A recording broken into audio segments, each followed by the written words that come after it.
All right, what's up everyone? I just want to shoot you a quick video. I'm actually about to do a video for my free Facebook group, running them through the top tips to get through the Christmas break and still stay in incredible shape. So if you do want access to that video, comment below and I'll send you a link to the group. You can join the group and you can get access to that video plus a whole bunch of other awesome free videos I have inside there. But we're getting towards the end of the year and some of you are sort of already starting to think about how this year's gone. For a lot of people, 2020 has been like, it's probably been the most messed up year ever, but a lot of people are starting to think about the new year and sort of thinking about what their New Year's resolutions are going to be, what do they want to achieve and all of that.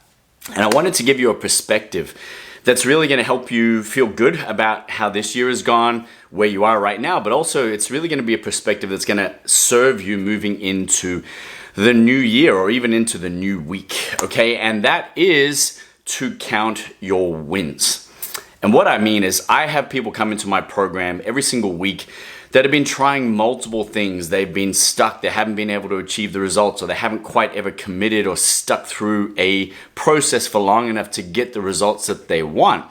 And what amazes me is their perspective is always attached to either a weight goal or a size goal or anything like that. And that's not to say that's a negative, right? You need to have something to work towards and work back from. Yet they forget that suddenly in a week, right? Which often blows my mind, and I have to remind them. In a week, they've gone from not cooking, not training, not talking to themselves very nicely, not committing to any time, not investing in themselves, not even doing more than sometimes 20 to 30 minutes of structured exercise for themselves, right? They go from that position to hitting 5-6 sessions potentially a week. Some of them it might be 3. They've done all the cooking for the week. They've planned everything. They've tracked everything. They're talking to themselves nicely. They're checking in, right, with me and our coaches, and they're literally transformed their entire week and routine, right, in a single 5 to 7 day period. But yet that doesn't seem like it's an achievement. They don't even take stock of that because it's like the end of the week, let's see where the scale is, or let's see how I'm feeling, or I hope I'm going to get the result I want next week, or I hope the scales are going to look, better, or I hope I'm going to be able to fit in that dress. Which again, they're not negatives, but have you taken stock of everything that you've just done?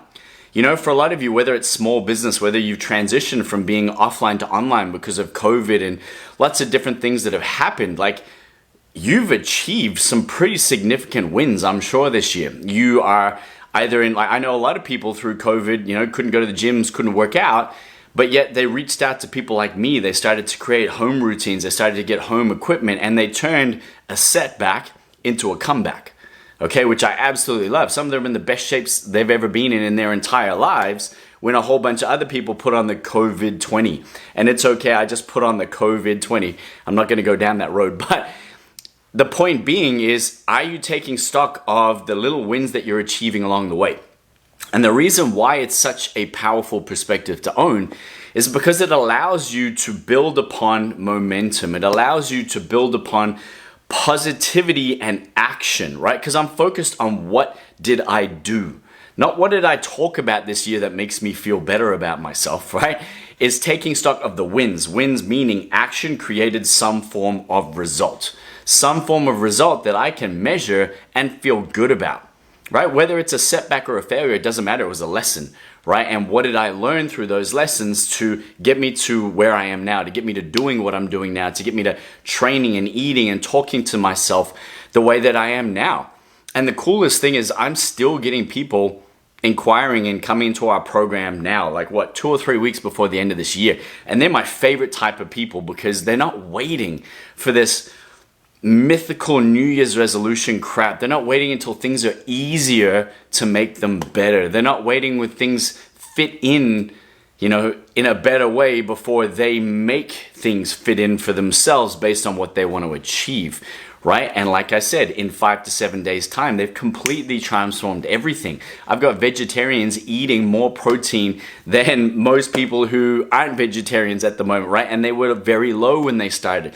People that haven't been able to ever feel comfortable in a gym are now going to a gym 4 or 5 times a week, lifting weights next to the big boys and feeling completely confident and comfortable, right? Like for me, those are so significant, and it's really important to take stock of those because again, Look where you were compared to where you are now. Look what you're doing now compared to what you were doing. Look at how you're speaking to yourself, your self-confidence, the way that you're feeling.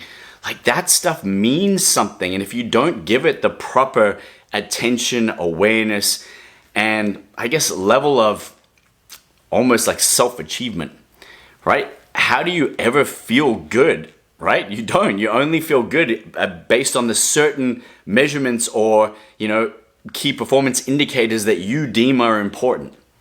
And you've got to understand that throughout this process, there's so many of them.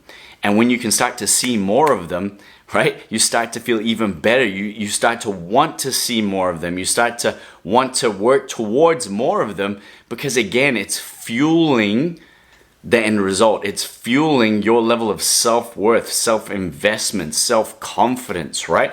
Which, man, what's the worst that can happen with that besides you feeling really, really good? So wherever you are right now, whatever you're doing, make sure that you stop and at least take stock of some of the things that you've achieved this year. Take stock of where you are right now. How are you feeling right now, maybe compared to how you were feeling at the start of the year? And if you haven't done what you wanted to this year and you've got a bit of internal conflict and guilt and frustration and, shittiness, okay, then do something to create a win. Whatever it might be, right? Reach out to somebody for help, connect with somebody like me and let's talk about what we can do for you so you come into the new year with everything in place rather than waiting to kick off the new year and fail like everybody else by the 15th of January, okay?